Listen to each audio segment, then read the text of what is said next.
Assalamualaikum warahmatullahi wabarakatuh. Perkenalkan, nama saya Fitri Aristiani dengan NIM 2052000064 dari Prodi PGSD Universitas Bangun Nusantara Sukoharjo. Kali ini kita akan membahas mengenai bab 4 yang berjudul Pengembangan Profesi dan Karir dari buku Sudarman Damin pada tahun 2015 dengan judul Profesi Kependidikan, dicetak oleh Alfabeta Bandung. Materi yang akan kita bahas dalam bab ini ada 3 sub bahasan. Yang pertama adalah alasan esensial, yang kedua adalah fokus pengembangan, dan yang ketiga adalah kesamaan hak atas pengembangan. Subbab 1, alasan esensial. Alasan esensial yang pertama adalah aktivitas pengembangan guru memiliki hubungan keterkaitan antara satu sama lain. Artinya di sini adalah pendidikan, pelatihan, dan pengembangan merupakan proses yang ditempuh oleh guru pada saat menjalani tugas-tugas kedinasan mereka. Kegiatan ini diorganisasikan secara beragam dan berspektrum luas dengan tujuan untuk meningkatkan kompetensi, keterampilan, sikap, pemahaman, dan performasi yang dibutuhkan oleh guru saat ini dan di masa yang akan datang. Banyak negara ada berkembang beberapa kecenderungan baru yang difokuskan untuk tenaga pendidikan, terutama tenaga guru. Kecenderungan tersebut misalnya berbasis pada program penelitian, menyiapkan guru untuk menguji dan mengakses kemampuan praktis dirinya, diorganisasikan dengan pendekatan kolegialitas, berfokus pada partisipasi guru dalam proses pembuatan keputusan mengenai isu-isu yang berkembang dalam lingkungan sekolah, dan membantu guru-gurunya dipandang masih lemah pada berbagai aspek tertentu dari kompetensinya. Kemudian, alasan esensial yang kedua adalah karakteristik tugas terus berkembang seirama dengan perkembangan iptek dan reformasi pendidikan. Di sini, secara umum, kegiatan ini dibedakan menjadi 2 jenis, yaitu metode-metode praktis dan teknik-teknik presentasi atau metode simulasi. Metode praktis terdiri dari pelatihan instruksi pekerjaan, magang, internship, asistensip atau penugasan sementara, rotasi jabatan, perencanaan karir pribadi, pelatihan eksekutif, serta asisten kepenyeliaan. Kemudian untuk teknik-teknik presentasi informasi dan metode simulasi meliputi metode kursus formal, pelatihan oleh diri sendiri, dan kursus korespondensi, serta pelatihan oleh pihak lain. Nah, pelatihan oleh pelatihan khusus, misalnya manajemen game atau pusat-pusat asesmen. Kemudian juga bisa menggunakan bermain peran, presentasi video, pelatihan laboratoris, dan metode konferensi.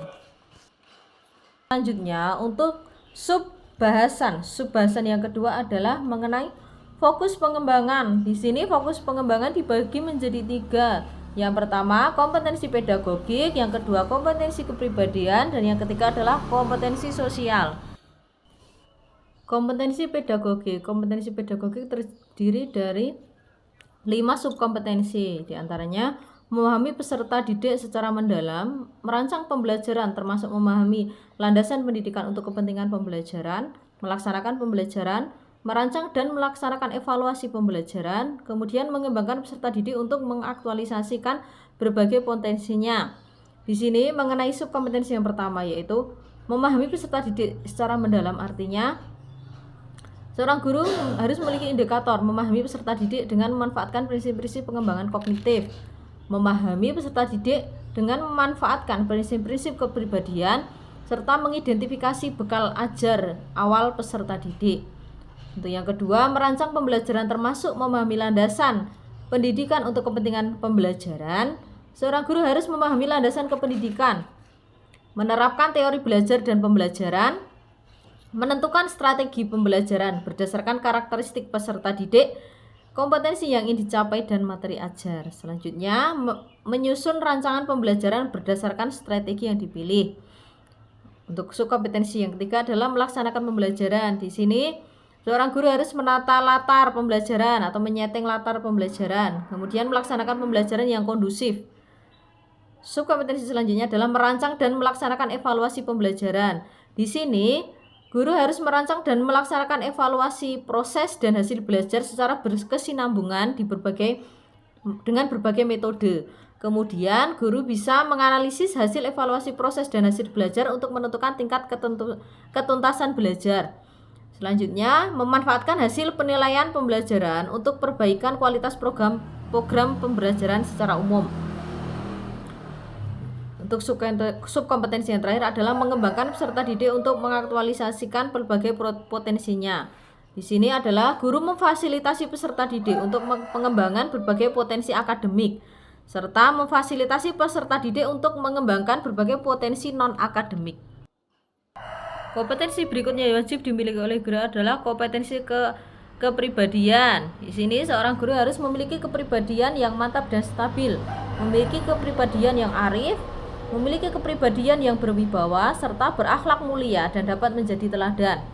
Kepribadian yang mantap dan stabil artinya guru harus bertindak sesuai dengan norma hukum dan bertindak sesuai dengan norma sosial dan bangga menjadi seorang guru. Kemudian harus memiliki konsistensi dalam bertindak sesuai dengan norma. Untuk kepribadian yang arif, guru harus menampilkan tindakan yang didasarkan pada kemanfaatan peserta didik, sekolah, dan masyarakat, serta menunjukkan keterbukaan dalam berpikir dan bertindak.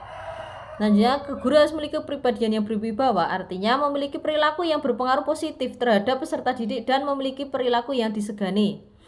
Guru harus berakhlak mulia dan dapat menjadi teladan. Di sini, guru harus bertindak sesuai dengan norma religius, iman dan takwa, jujur, ikhlas, suka menolong, dan memiliki perilaku yang dapat diteladani oleh peserta didik. Kompetensi sosial. Kompetensi sosial, guru harus mampu berkomunikasi dan bergaul dengan peserta didik. Guru juga harus mampu berkomunikasi dan bergaul secara efektif dengan sesama pendidik dan tenaga kependidikan.